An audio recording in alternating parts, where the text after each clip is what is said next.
Well, good afternoon. It's a great day here in Arrington, Tennessee. We're smoking hot, 90 plus degrees, but I've got with me a great guest, and he's really just a true friend. And that's Mike Hardwick, and we're going to be sharing. He's going to be sharing with us, and we've got some books that we're going to give away today of Mike's. So as you're listening, we're going to pick from the list of everybody that's signing up, and we're going to pick randomly. Three people can win this, but you got to sign up, and you can go to the website kennymauck.net, and then we've got the I think the other one he gave me was, because we just got this one, it's kennymauck.org slash okay, yeah, slash show. Okay, so there you go. So without further ado, let me just kind of intro with Mike Hardwick. He is he's a man that in many ways you don't need to introduce. A lot of us know him, but what I love about Mike is that he came from a family that has had a big imprint on my life. For sure. Pastor Hardwick and Montel and Steve, and of course Mike. And so what's great is I think Mike has kind of incorporated all those things. He's, you know, his mother had a great sense of humor. She liked to pull tricks on people, so he's got a little of that. He's got a little of dad, and that dad's just been faithful. He's probably been one of the most faithful men I've ever met in my life. Yeah. And then, Steve, he's got a great stock company that he works with and for, and been very successful. But what I love about Mike is, I was thinking about today and bringing him in is he's a competitor. If anybody knows Mike and they play baseball with him or golf or whatever, or cards even, he likes the competition. He likes that challenge. But I also know that in that driving, he's kept the main thing the main thing, and we're going to hear more about that. But also, he's probably one of the most giving men. He doesn't like to hear this because he just gives and he doesn't even think about it. But he's one of the most giving men, and I think all those things kind of encompass to me that really he's leaving a huge, large imprint.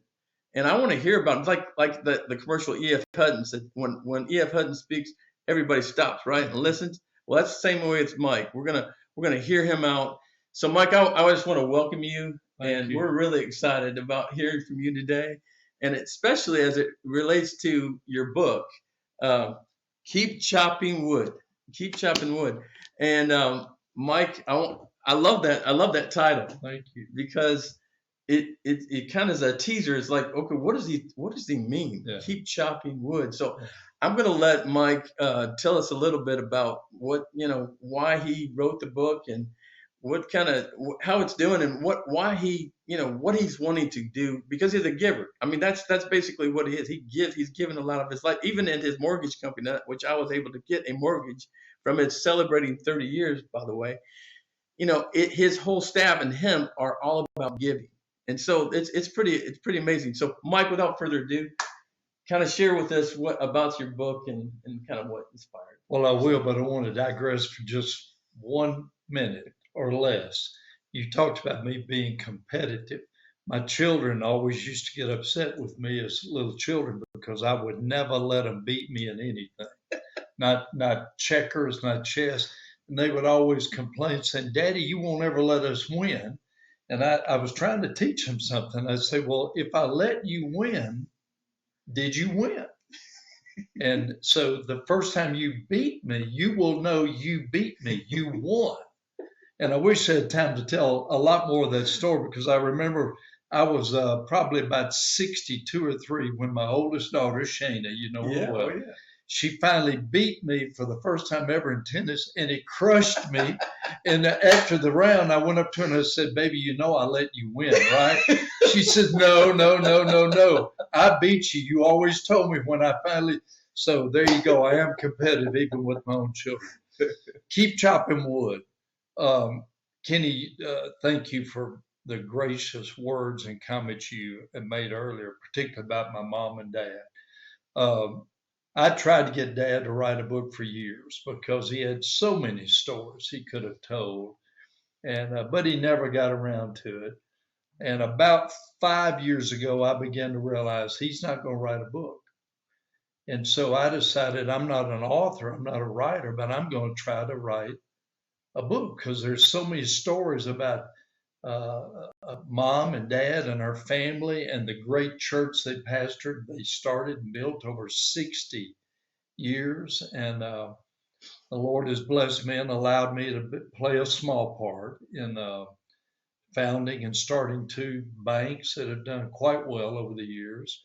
And then, of course, Churchill Mortgage, we've been there this year 30 years. And so hopefully I've learned a few things, as I know you have. And the book is written, I wanted it to be inspirational and motivational. Mm-hmm. And so I tried to tell a lot of the old famous, the good, the bad, and the ugly. I tried to talk about my defeats, my failures, and what I learned from them, hoping that others will see what maybe the failures I've had, the massive failures at times, and maybe see how they can learn from that and can grow and do better themselves. I love the title because of 2 or 3 things. Number one, Dad would say I came up with that title because our church that he and Mom and thousands of people like you and Ray Ann helped build is sitting on a hill. And I humored him and said, yeah, Dad, that's where that title came from. Really, the title is meant to motivate people to never give up, never quit.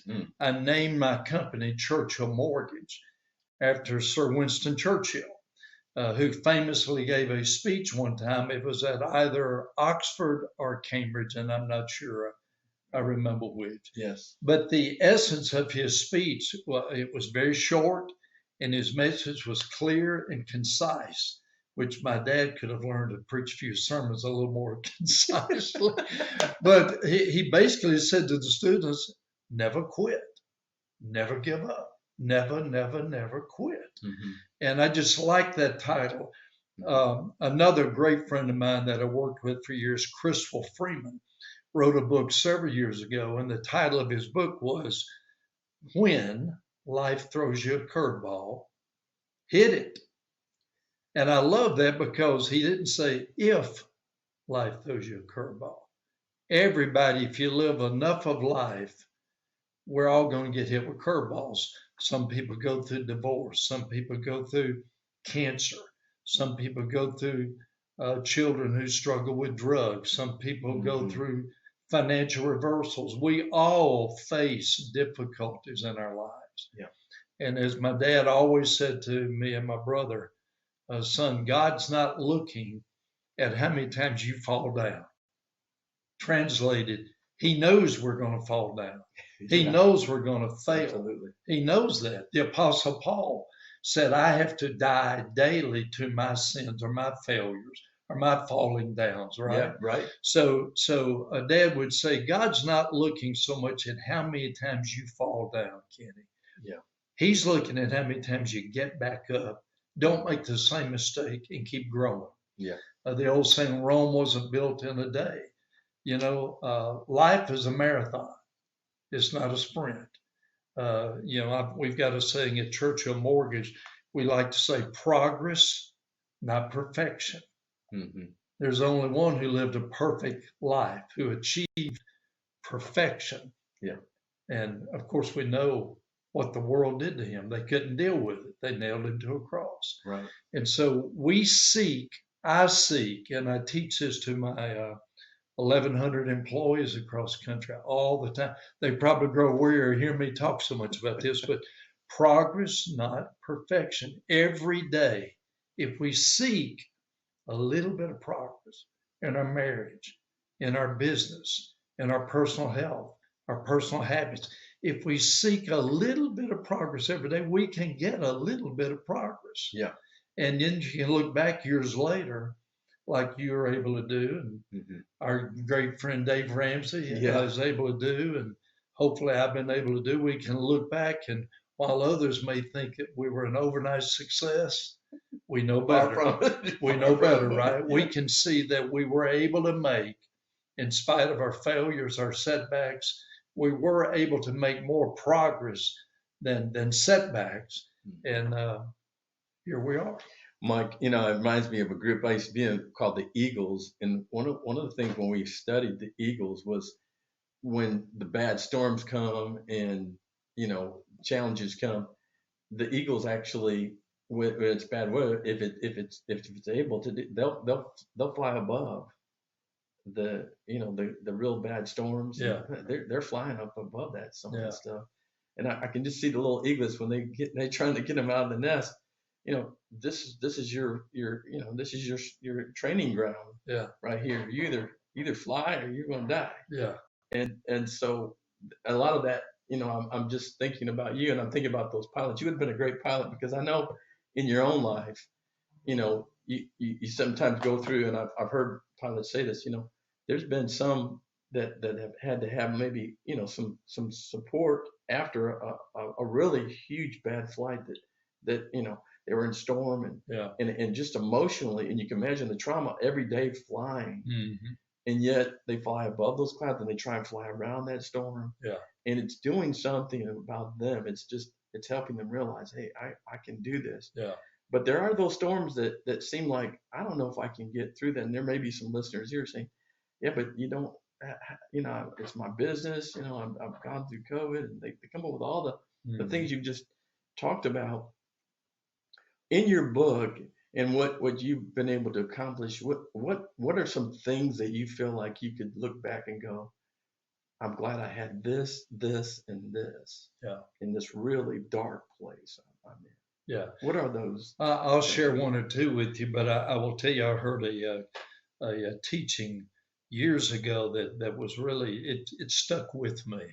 And the speaker said, you want to be able to look back on your life and mostly be able to say, I'm glad I did, and not have to say, I wish I had. I'm glad I did, not I wish I had.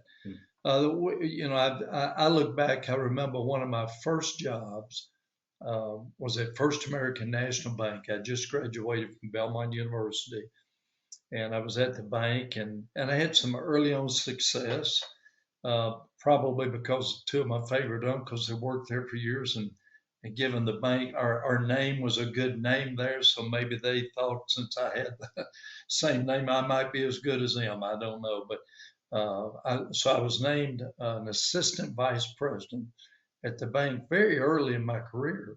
I thought that was really something, that, you know, I was one of the youngest guys to ever be named an AVP at First American National Bank. But then I found out they had scores of AVPs. It wasn't all that big a deal, but it was a big deal to me. Sure, you sure, know what I mean? Sure. And so I'd been there maybe 3 years, and my boss got promoted. And then they were getting ready to announce who they were going to promote to fill his role. And I sat up pretty quickly in my chair thinking, I may be it. I may be the guy. And it wasn't me. And I remember how terribly disappointed I was. Mm-hmm. The fellow that they named had only been at the bank 1 year. I'd been there roughly 3 years. And it was defeating. It was demoralizing. In all honesty, I got a little angry about it. Mm-hmm. And so within 6 months, I'd left the bank and gone to another job. Now, looking back on that, what seemed like was a setback for me, I realized with years later down the road, had they promoted me, I almost surely would have failed. And it would have set me seriously back. And the fellow they promoted that had only been at the bank 1 year had been in the banking business in another state for 10 years. He was clearly the right one. And so they did me a favor by not giving me that promotion. Oh, by the way, 6 months later, the job I went and took at another institution, I was able to double my income, and that propelled me on down the road. But there was a setback, and at the time it hurt. I didn't like it. I felt like I'd been mistreated in some ways. But I can look back on my career now. There's a reason why I've got gray hair, and that's because I'm old. But I've gone through. I've worked at probably roughly 6 places over my career, And Kenny, almost every single one of them, there were things that in that moment didn't feel good to me. I felt like I was not winning. I wasn't progressing. Mm-hmm. But I can look back, and every one of them were learning stepping stones for me. Dad Wow. used to say, Mm. I talked to Dad about this one time actually. The analogy he gave me said, son, you look at a staircase. You go up, plateau. Go up, plateau. Take another step up, plateau. And he said, I Wow. think in life can be like that. In fact, sometimes you go up, plateau, and you may have to go down a little bit and then go up again. And he said, I think the steps, the figurative thought there is that step, that plateau, is where you're catching your breath, you're regrouping, you're learning from maybe some of the mistakes you made when you were going up the first step, then the second step, and you're cleaning up some of your messes, and you're getting ready for the next step up. So yeah, I've had a lot of those plateaus. I've had a few step downs, but hopefully I've learned from most of them. This is really important. My book's called Leaving Your Life Imprint, and that's why I'm calling his. It's a large, huge imprint, because you can see as Mike progressed, he didn't give up. He just kept on realizing, I'm in God's hands. I'm okay. And he's using these steps. Eventually you start looking back and go, look how far I've come and look where I'm heading. Eventually you don't look back. You go, I'm excited about what's in the future, right? Yeah. It's like, wow, I can't imagine what it's going to look like after climbing this high, right? Well, the next place probably for you and I is heaven with the Lord Jesus Christ, and it'll be the best ever. Yeah, right. You got some wonderful people already there, right? We do. Yeah. So now you know why this is such an important piece of leaving your life imprint, and with his book, Keep Chopping Wood, he's got the, if you're wanting to, as a business person, if you're wanting to really stretch, like we've talked about, like when you're exercising, Mike, he told me he does a lot of push-ups now, and I see it. I see the results, and it's the same way.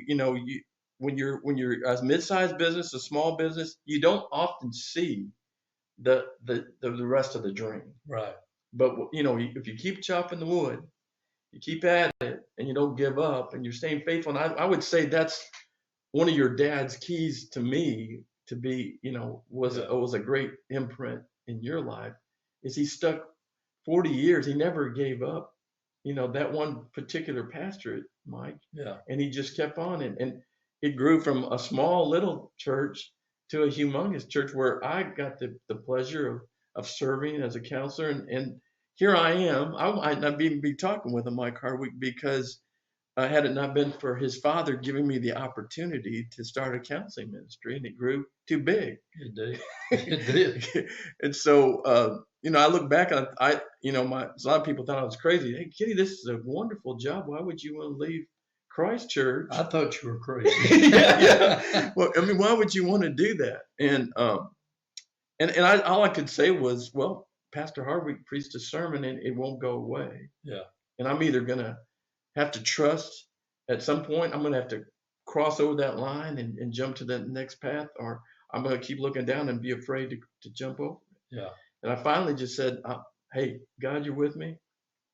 You're the master of all bungee cord. I'm going to jump over here. And sure enough, God started blessing, and we hired, we got up to a good 150, 200 employees, which I never thought I would ever be. I had a counseling degree. I didn't have and I was noticing your background, Mike.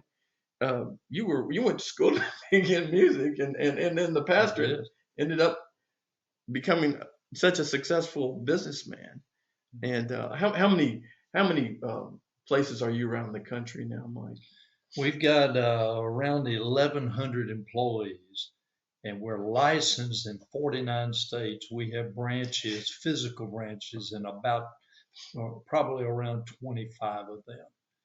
So it's amazing, but it happened over 30 years. Yeah, it didn't happen overnight. I was thinking about Dad there. Mom and Dad, they start this church. The first Sunday they had a service, they had 12 people. And I believe Dad told me 7 or 8 of them were family. I think there was only one other family there. And you look at 60 years, can you think about this? Yeah. If you roughly divided the 60 years into thirds, Yeah. let's roughly say the first 20 years, the middle 20, the last 20. Mm-hmm. It took the church roughly 20 years Yeah. to grow to 200, 250 people. Yeah. In fact, the first 10 to 12 years, the church was so small, they didn't have enough money to pay mom and dad anything. Mm-hmm. I don't know how many jobs I would work on that didn't pay me a dime. Yeah. But they had a calling, as Dad said, and so they stuck with it. They both worked full-time public jobs, 8 hours a day, and were trying to build a church and grow a family at nighttime and on the weekends.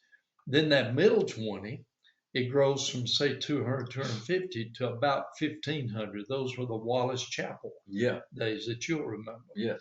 And then the last 20, it grows from 12 to 1,500 average Sunday morning attendance to the last 3 or so years of Dad's being a senior pastor. The church ran between 4,000 and 4,300 on all the services on Sunday, and a membership arguably between 8,000 and 9,000 people. Yeah. So, but he did that over 60 years. Yeah. He kept chopping wood. He got up Yeah. every day. He didn't quit. He didn't give up. Did he get discouraged? Of course he did. He got terribly discouraged at times. That's life. I've gotten discouraged trying to grow Churchill Mortgage over 30 years.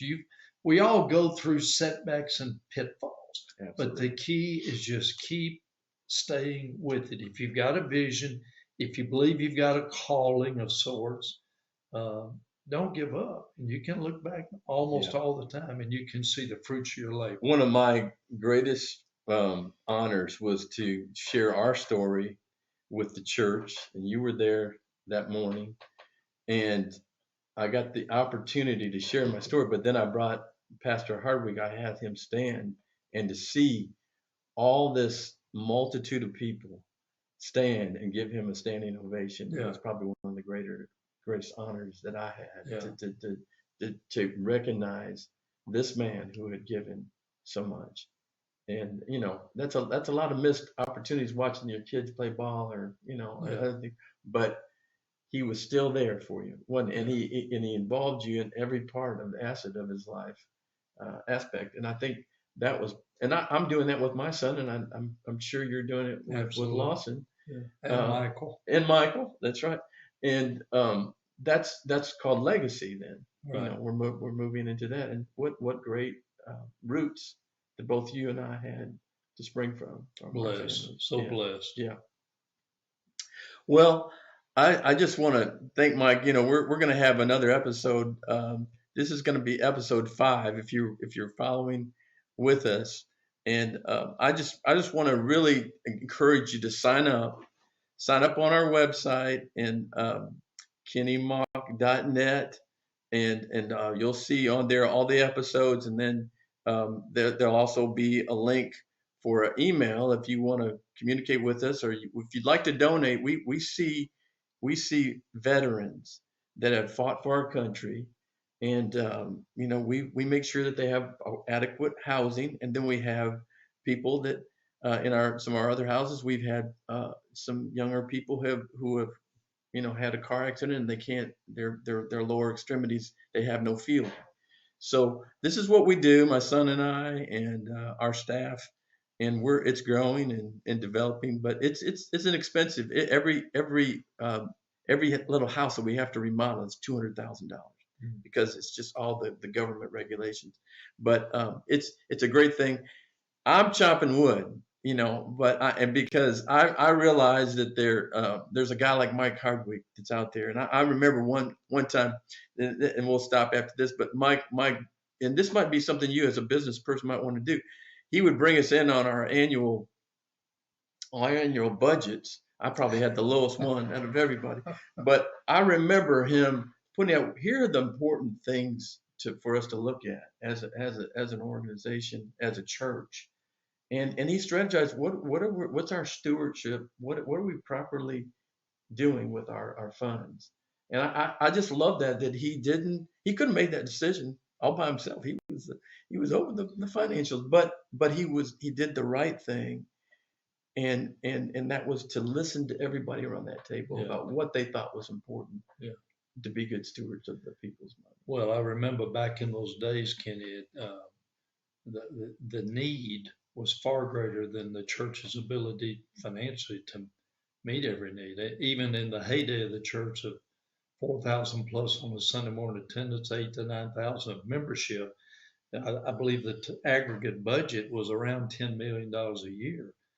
There was probably 20 or 30 million dollars in needs. Yeah. So we had to prioritize. We couldn't meet every need, and I would have been foolish to make all those decisions myself. So I would have clearly made some mistakes. You know, there's a scripture that says, "In the multitude of counsel, there's safety." Yeah. And so bringing all of our leaders in, like yourself and many others, and all of us collectively looking at the massive demand, the massive need, almost all of which was legitimate, and then us collectively deciding, okay, which are the most priority needs that we believe we can and should address was the right thing to do. I mean, Mike's hit it right on. I mean, if you're going to be successful, you don't want to try and run that boat by yourself. You're not going to ever grow. No. And so bringing your people in, your management team, your people that work with, it's the best decision. I still use that principle.